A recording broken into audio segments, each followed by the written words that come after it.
department or leaders in this country. But we're doing the work on the ground in the city of New Orleans. So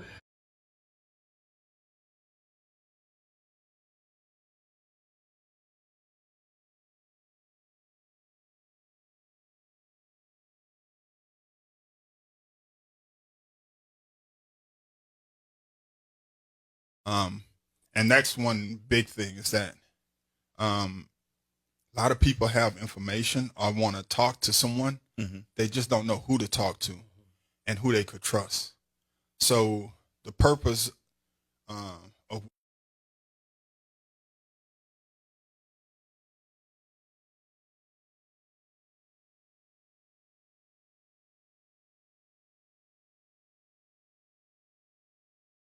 what we're trying to do is we want to identify community leaders, have those community leaders to come into our space, sit down and talk to us, develop a relationship where they trust us and we have, the trust goes back and forth. And at the end of the day, we want to have direct dialogue with the community, either directly with them or through the community leaders. You want to? Well, yeah, we started the coalition, I think it was August of 2020, when former Special Agent Brian Vordren Right. Was in charge. I think I was at that meeting. Was that the one in Franklin Avenue? Meeting. No, not that one. Okay. It was a private meeting with some other agents, Corey and myself, and he paired Corey and I together to start the coalition. And as Corey was saying, the coalition is a fabric of the community. And we have everyone in the community that looks just like people in the community. Right. Different races, colors, ethnicities, religion. And it's to build, as Cora was saying, the relationships, and the community have information, and they just want to feel comfortable with sharing with somebody who they know where they're going to be safe. And we provide that. And we have all of the meetings at the FBI office so they can feel safe. I receive information, Cora receive information, and they know they're safe. You don't feel safe over here? I feel safe now because I'm in your presence, sir. I got my piece in the I car. feel safe. I feel safe. All right, let's go to the phone lines here. Let's talk to Miss Amy. Miss Amy, Hey, Gerard. how are you? Well, I really don't want to be the first one to call because I recognize what y'all are trying to do. You're trying to build bridges. But you called early, so why do you don't think you gonna be the first one? You I called. did call early. I just expected to be in a big, long line. Now, where are you now? Where are you?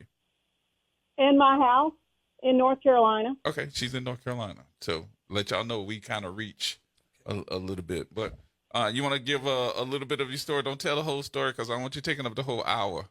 Well, I know. I don't want to take up the whole. Why don't you give the introduction? But go ahead. No, you do it. No, it'd be better if you do it. I think that you can tell it better than I can.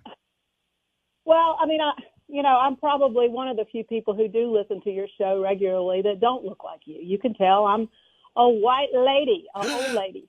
What? I thought you was a sister. A sister.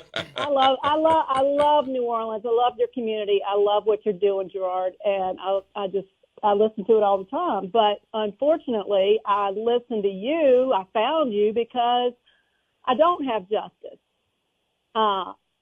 And I just don't understand why it's so hard. In 4 years, it took me 2 years to get one security camera video in the city of New Orleans that's supposed to be the most surveilled city in the country, in the French Quarter. I never got it from the police. I got it from having to do a civil trial.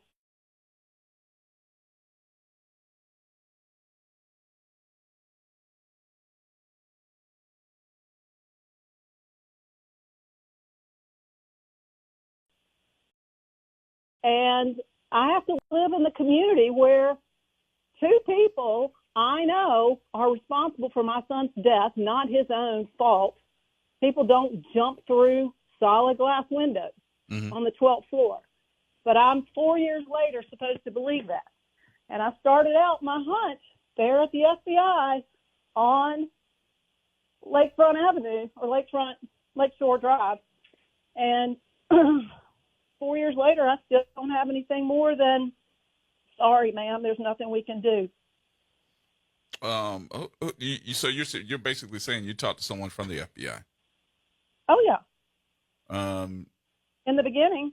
Wasn't these January, gentlemen same day I went to the commander of the 8th District, which was January 25th, 2019. So basically, if I'm telling your story, what you're saying is that your son ended outside of a window on the 12th floor. Was it the 12th floor? It was the 12th floor. 12th floor of hotel downtown. In a window that doesn't open. To his death, and that window does not open. Right. And the only security camera video I have is from the balcony where he landed. It doesn't show whether he went off the roof or through a window. And you want these gentlemen to know this and do what?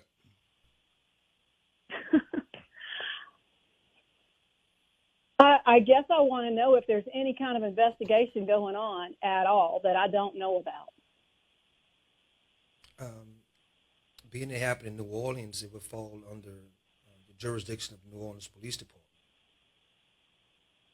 Department. That would not I've been be down under that road quite a bit. So that would not be under the jurisdiction of the FBI. No. Usually with state crimes. What I was told was that the Safety and Permits Department was under FBI investigation for decades.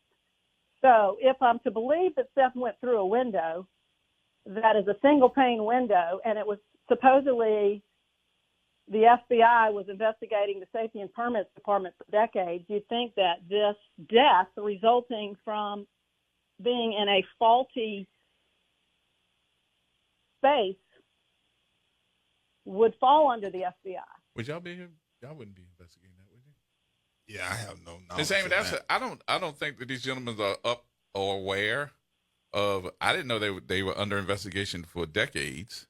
That's what Mayor Cantrell said on March the 2nd, 2019. Okay, so 3 years ago. Yeah. Yeah. I don't know what to tell you on that one. I can say this on these gentlemen's behalf. I'll ask the question for you.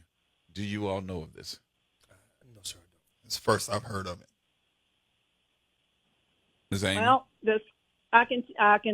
I'd like to be in touch with somebody because I've got texts from the FBI in New Orleans from the gentleman that I met with that day. Okay. I tell you what, I'm going to do this.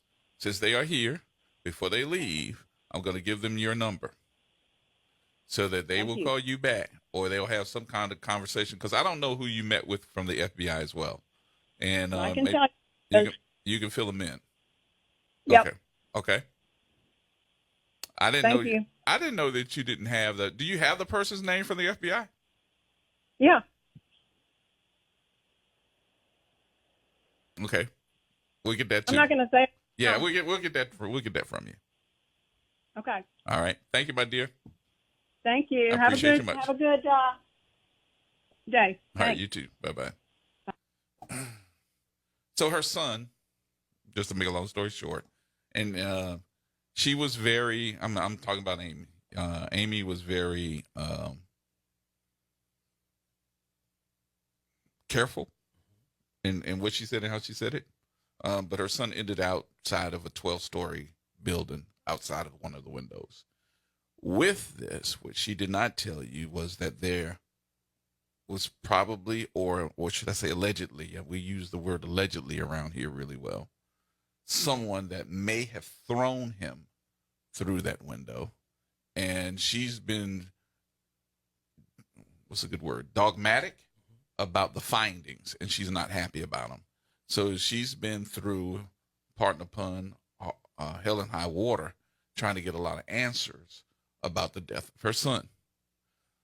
I probably would be the same way. Absolutely. Yes. And I wish I could give her more answers because I don't know, but I've tried to go from in and out PIB A, B, C, D, E, F, and G to get her some answers, and I haven't gotten any more. So that part is on me. All right, so I'll make sure that you get her number before we leave. What